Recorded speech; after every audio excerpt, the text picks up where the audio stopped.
오뚜기 매출이 3조 6천억 원을 넘겼습니다. 그런데 그해 영업이익은 20% 넘게 쪼그라들었어요. 롯데웰푸드는 창사 이래 처음으로 매출 4조 원을 돌파했는데 영업이익은 오히려 30% 넘게 날아갔습니다. 더 많이 팔았는데 손에 쥐는 건 더 줄었어요. 이게 말이 됩니까? 그것만이 아닙니다. 빙그레는 연차도 직급도 따지지 않고 전 직원을 대상으로 나가달라고 손을 내밀었어요. 이마트는 창사 31년 만에 처음으로 희망퇴직 공고를 붙였습니다. 한때 이 나라 중산층의 밥줄이었던 식품 제조업이 지금 빠르게 흔들리고 있거든요. 많이 팔수록 가난해지고 덩치가 커질수록 죽음에 가까워지는 기묘한 구조. 이건 단순한 기업 실적 얘기가 아닙니다. 대한민국을 수십 년간 먹여 살린 싸게 만들어 많이 파는 제조업 모델이 수명을 다해가고 있다는 분석이 나오거든요. 오늘은 1조를 벌어도 망해가는 한국 경제의 잔인한 진실을 낱낱이 탈탈 털어보겠습니다. 시간을 조금 거슬러 올라가 보죠. 1980년대, 90년대 대한민국 식품 제조업은 진짜 잘 나갔습니다. 공장 굴뚝에서 연기가 피어오를수록 나라가 부자가 됐어요. 신라면 하나로 전 세계를 뚫고 바나나 맛 우유 하나로 국민 아이콘이 되던 시절이었거든요. 그 시절 공식은 딱 하나였습니다. 원가 낮춰서 많이 만들고 싸게 팔면 남는다. 이 공식 하나로 수십 년을 버텨왔어요. 직원들 월급 올려주고 공장 늘리고 해외에 수출하고 그야말로 성장의 교과서 같은 시절이었거든요. 근면 성실하게 일하면 내일은 더 잘 살 수 있다는 믿음이 온 나라를 움직였어요. 공장을 하나 지으면 일자리가 수백 개 생기고 그 월급이 동네 시장을 살리고 그게 다시 세금이 되어 도로와 학교를 만들었습니다. 경제가 마치 엔진 하나 잘 돌아가는 기계처럼 작동했거든요. 근데 그 엔진이 지금 고장났습니다. 부품만 갈아 끼울 수 있는 수준이 아니라 설계 자체를 다시 해야 하는 상황인 거예요. 식품 제조 대기업들의 현재 성적표를 들여다보면 기가 막히거든요. 매출은 사상 최고 기록을 갈아치우는데 영업이익은 바닥을 향해 곤두박질치고 있습니다. CJ제일제당, 오뚜기, 롯데웰푸드까지 업계 전체가 같은 그림이에요. 더 많이 팔수록 더 적게 남는 구조가 업계 전반을 집어삼키고 있는 겁니다. 예전에는 매출이 오르면 이익도 같이 올랐어요. 근데 지금은 매출이 올라도 이익은 오히려 쪼그라드는 이상한 현상이 벌어지고 있거든요. 이걸 경제학에서는 이익 없는 성장이라고 부릅니다. 더 노골적으로는 헛장사라고 하죠. 팔면 팔수록 구멍이 커지는 기묘한 구조가 지금 대한민국 제조업 전반을 뒤덮고 있는 거예요. 도대체 무슨 일이 벌어지고 있는 걸까요? 원인은 딱 세 가지입니다. 첫 번째는 원가 폭탄이에요. 비용은 폭발하는데 가격은 못 올리는 구조에 갇혀버린 겁니다. 파묘, 밀가루, 포장재, 전기세까지 원재료 값이 코로나 이후 수직 상승했어요. 라면 한 봉지 만드는 원가가 2년 새 30% 가까이 뛰어오른 회사도 있습니다. 포장지 하나 값도 올랐고 그걸 운반하는 트럭 기름값도 올랐고 공장 돌리는 전기세도 올랐습니다. 안 오른 게 없어요. 그러면 판매 가격을 올려야 하는데 정부가 막아섭니다. 물가를 잡겠다며 기업의 가격 자제를 압박하거든요. 라면값 올리지 마라. 우유값 동결해라. 실제로 정부가 식품회사 대표들을 불러다 앉혀놓고 가격 인상 자제를 요청하는 일이 반복됐습니다. 여기에 소비자들 사이에서도 조금만 가격이 오르면 거센 반발이 터져 나옵니다. SNS에서 불매운동 이야기가 나오고 언론에서 대서특필되거든요. 기업 입장에서 보면 위에서는 정부가 올가미를 씌우고 밑에서는 소비자가 다리를 걷어차는 꼴이에요. 마치 손발이 묶인 채로 물이 차오르는 방 안에 갇혀 있는 것처럼요. 원가는 하늘을 향해 솟구치는데 팔 수 있는 가격은 바닥에 붙박여 있는 겁니다. 식품업계 현장에서 이런 말이 나옵니다. 팔면 팔수록 손해가 커지는 구조인데 그렇다고 안 팔 수도 없다고요. 공장을 세워버리면 운영비는 그대로 나가니까 팔면서 천천히 죽느냐 안 팔고 빨리 죽느냐를 선택하는 상황이라는 겁니다. 실제로 숫자를 들여다보면 더 섬뜩합니다. CJ제일제당의 경우 매출은 꾸준히 늘었는데 영업이익률은 한 자릿수 초반대로 주저앉았습니다. 더 이상 국내에서 많이 팔아서는 남는 게 없다는 걸 숫자가 증명해버린 거예요. 한때 국민 간식을 만들던 공장들이 하나둘 조용히 불을 끄고 있는 겁니다. 두 번째 문제는 시장이 이미 딴 세상이 됐다는 겁니다. 지금 소비 트렌드가 어떻게 변했는지 한번 보시겠어요? 서울 시내 호텔 라운지에는 10만 원짜리 빙수를 먹으려는 줄이 1시간째 이어지고 있습니다. 그 사이 편의점 매대에서는 990원짜리 쿠팡 PB 아이스크림이 날개 돋친 듯 팔려 나가고 있어요. 10만 원짜리 아니면 990원짜리. 딱 모래시계처럼 중간이 싹 빠져버린 겁니다. 돈 있으면 확실하게 비싼 거 사고 없으면 가장 싼 걸 산다는 거예요. 3,000원짜리 아이스크림은 아무도 안 찾는 세상이 된 겁니다. 근데 수십 년 전통 기업들이 공들여 만들어 온 게 딱 그 3,000원짜리 중간 가격대 제품들이거든요. 비싸지도 않고 그렇다고 쿠팡 PB처럼 눈이 튀어나올 만큼 싸지도 않은 애매한 자리. 소비자들이 이제 그 자리를 그냥 건너뜁니다. 수십 년 쌓아온 브랜드 가치가 한순간에 무용지물이 된 거예요. 예전에는 농심이라는 브랜드 이름 하나만으로 소비자들이 지갑을 열었거든요. 근데 지금 소비자들은 브랜드보다 가격을 먼저 봅니다. 싼 걸 원하면 쿠팡 PB 집고, 특별한 걸 원하면 수입 과자 집고, 굳이 중간 어딘가에 있는 익숙한 브랜드를 살 이유가 없어진 거예요. 대형마트 매대에서 밀려나고 있는 국내 중가 브랜드들을 보면 이게 얼마나 빠른 속도로 진행되고 있는지 실감이 나거든요. 이마트 노브랜드, 쿠팡 곰곰, 홈플러스, 심플러스 같은 PB 제품들이 대형마트 전체 매출에서 차지하는 비중이 빠르게 올라가고 있어요. 불과 몇 년 전만 해도 PB 상품은 품질이 좀 떨어지더라도 싼 맛에 사는 거라는 인식이 있었거든요. 저기로 가자. 근데 지금은 달라요. 유통사들이 됐다, 제조 바로 품질까지 이거야. 끌어올리면서 맛도 거기서 거기인데 가격은 30에서 40%싼 제품들이 즐비한 겁니다. 소비자 입장에서는 굳이 브랜드 프리미엄에 돈을 더 쓸 이유가 이제 없어진 거예요. 전통식품 기업들이 수십 년 동안 광고비를 쏟아부으며 쌓아온 브랜드 자산이 유통 공룡들이 만들어낸 저가 PB 앞에서 무너지고 있는 겁니다. 세 번째는 인구 절벽입니다. 라면을 가장 많이 먹는 건 10대, 20대 젊은 층이거든요. 근데 지금 이 나라 출생아 수가 8년 연속 바닥을 갱신하다 2024년에야 겨우 0.75 명으로 소폭 반등했어요. 반등이라고는 하지만 세계 최저 수준인 건 여전히 변하지 않습니다. 과자 사달라고 조르는 아이들이 줄어들면 그 과자를 만들던 공장도 줄어들 수밖에 없어요. 내수시장 자체가 쪼그라들고 있는 겁니다. 10년 뒤에는 지금보다 라면 먹을 사람이 훨씬 줄어들어요. 20년 뒤에는 아이스크림 사 먹는 인구가 절반 수준으로 떨어질 수도 있어요. 이건 경기 침체처럼 나중에 회복이 되는 문제가 아닙니다. TV에 나오는 내 한번 광고야. 떨어진 멋지지? 출생률이 다시 오른 야, 너희들 나라가 내 역사상 말 듣고 있어? 없습니다. 원가 폭탄, 소비 양극화, 인구 절벽. 이 세 방향에서 동시에 불벼락을 맞고 있는 겁니다. 한쪽만 막아도 버거운데 세 방향이 한꺼번에 쏟아지고 있거든요. 이건 일본이 먼저 걷기 시작한 길이기도 해요. 일본의 최저 출산율이 1.2명대였는데 우리는 0.75명, 그보다도 훨씬 아래입니다. 내수 시장이 쪼그라드는 속도가 일본보다 빠를 수 있다는 이야기거든요. 그리고 일본은 그나마 저축률이 높고 엔화 약세로 수출을 버텼어요. 우리는 그 완충제도 약합니다. 더 좁은 여유, 더 빠른 속도로 같은 길을 걷고 있는 거예요. 이게 단순히 먼 미래 이야기가 아니에요. 학교 앞 문방구와 분식집이 사라진 건 이미 현실이 됐거든요. 초등학교 학급수가 줄면서 아이들 간식 시장이 직격탄을 맞았고 편의점 도시락과 간편식이 그 자리를 메웠습니다. 과자 회사들이 타깃으로 삼아온 핵심 소비층 자체가 물리적으로 줄어드는 거예요. 더 무서운 건 이 흐름이 가속된다는 점입니다. 2030년이면 생산 가능 인구가 지금보다 수백만 명 줄어들 거라는 전망이 나오거든요. 국내 소비 시장에 허리가 통째로 빠져나가는 겁니다. 내수만 바라보고 설비를 늘려온 기업들에게는 이게 서서히 좁아지는 방이에요. 빠져나갈 구멍을 찾지 못하면 결국 그 안에서 질식하는 거거든요. 그렇다면 기업들은 살아남기 위해 어떤 선택을 했을까요? 가장 먼저 꺼낸 카드가 구조조정입니다. 근데 한국에서 직원을 자르는 건 사실상 미션 임파서블이에요. 근로기준법상 경영상 해고는 회사가 쓰러지기 직전이어야 겨우 가능한 수준이거든요. 한 번 뽑으면 정년까지 고용을 유지해야 하는 구조라 기업 입장에서는 인력 조정이 쉽지 않습니다.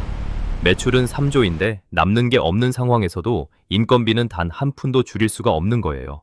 매달 수백억 원짜리 청구서가 꼬박꼬박 날아오는데 고칠 방법이 없는 겁니다. 상상해 보십시오. 몸에서 피가 줄줄 새고 있는데 지혈 자체가 법으로 금지된 상황이에요. 이익이 나도 현금이 증발하는 상태가 계속되는 거거든요. 해고 문서를 그러니까 찾아가야지. 기업들이 꺼낸 두 번째 카드가 이 기가 법정 더미가 막힙니다. 문을 막았어. 돈 주고 내보내는 겁니다. 빙그레는 창사 이래 처음으로 연차도 직급도 따지지 않고 전 직원을 대상으로 희망퇴직 신청을 이 파이프가 받았습니다. 이상해. 여기서 새는 것 유통공룡 같아. 이마트는 뭐지, 이건? 창사 31년 만에 바닥이 처음으로 다져졌어. 제발 나가달라고 빌었거든요.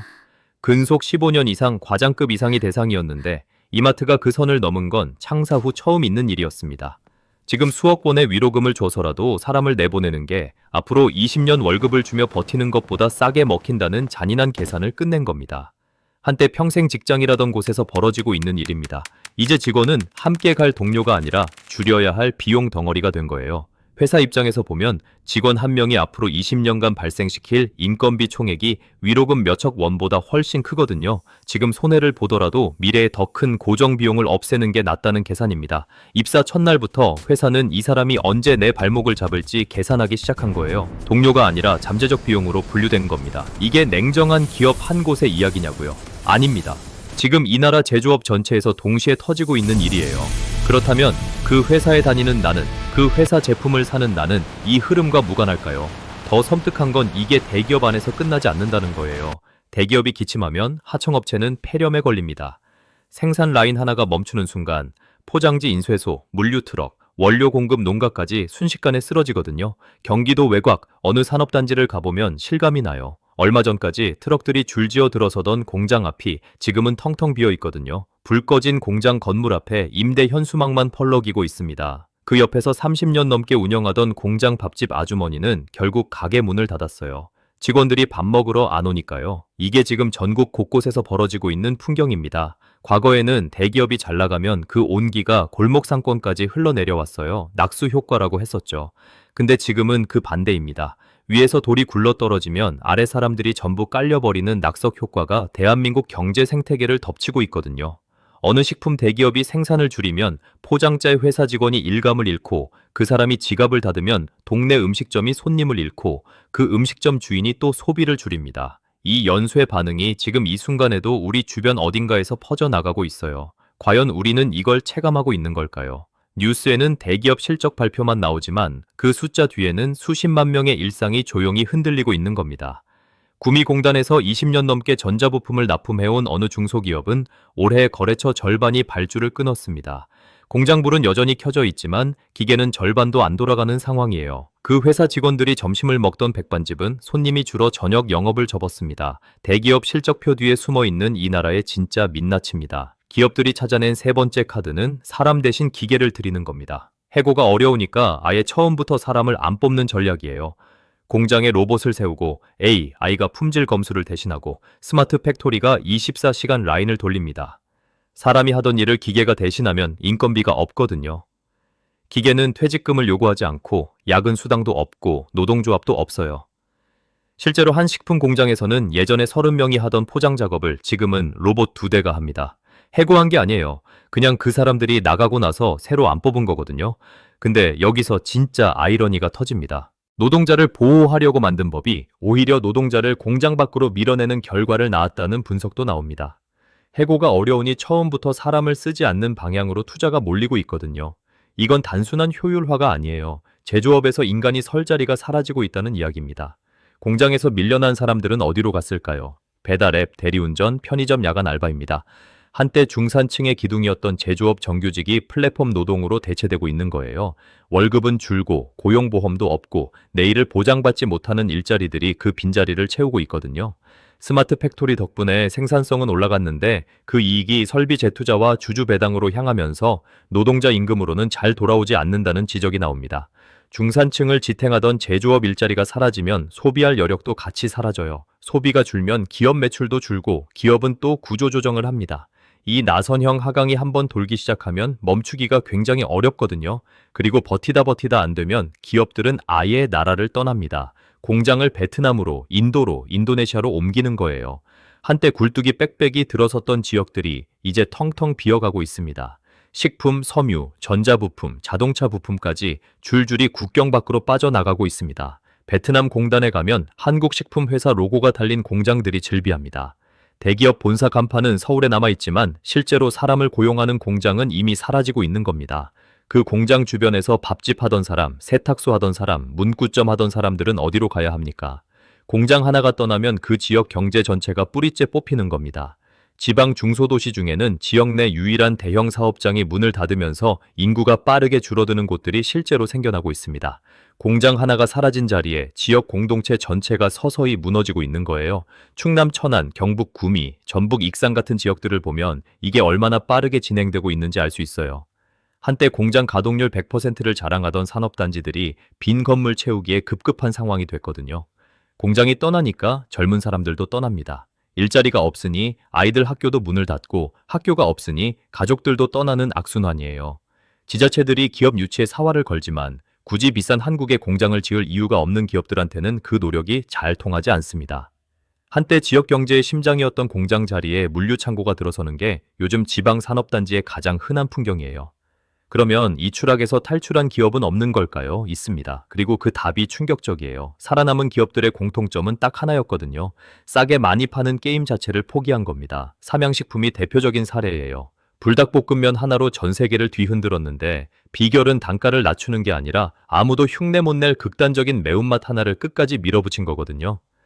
2024년 삼양식품 영업이익률은 20%에 육박했습니다. 같은 라면 업계인데 방향이 완전히 반대인 거예요. 매출 크기 싸움에서 마진 두께 싸움으로 판 자체를 바꿔버린 겁니다. 많이 파는 싸움을 포기하고 제대로 버는 싸움으로 갈아탄 기업만 살아남은 거예요.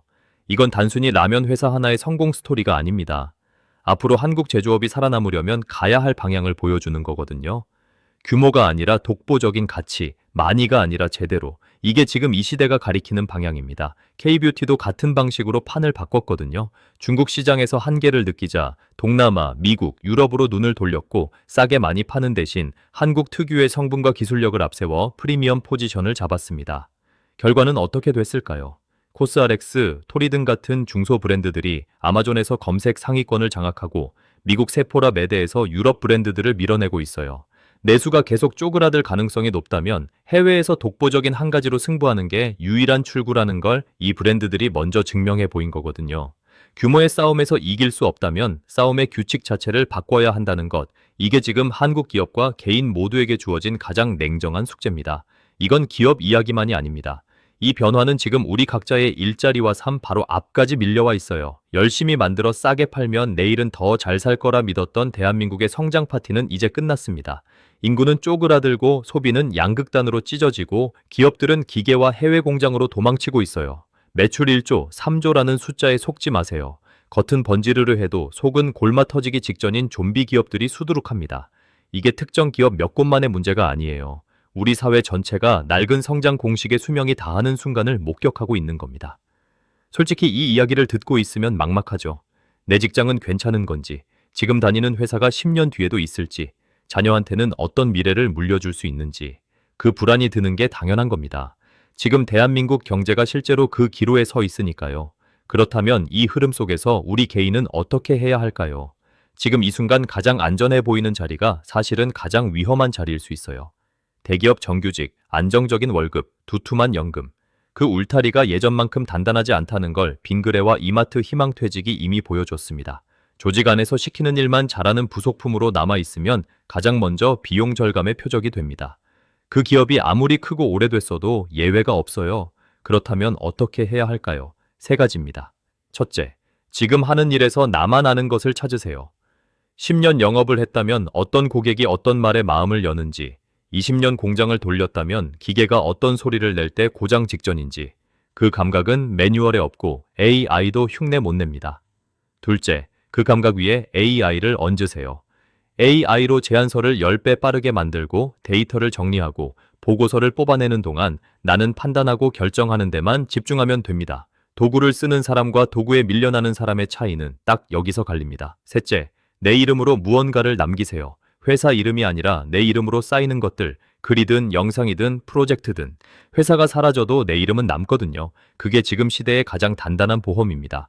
아무도 흉내 못 내는 한 가지를 가진 사람은 시장이 쪼그라들어도 교체 대상이 아니라 필수 존재가 됩니다. 어느 쪽으로 걸어갈지는 결국 지금 이 순간 어디에 시간을 쏟느냐로 결정되거든요. 대한민국이라는 거대한 배는 지금 엔진을 통째로 갈아 끼워야 하는 절체절명의 순간에 와 있습니다. 변화를 외면한 채 과거 공식에만 기댄다면 그 결과는 냉혹할 수 있어요. 하지만 지금 움직이는 사람에게는 이 변화가 오히려 기회입니다. 변화의 파도에 휩쓸릴 것인가, 아니면 그 파도를 타고 새로운 기회를 잡을 것인가. 선택은 오직 여러분의 몫입니다. 공감하셨다면 구독과 좋아요 꾹 눌러주시는 거 아시죠? 저에게 정말 큰 힘이 됩니다. 시청해주셔서 감사합니다.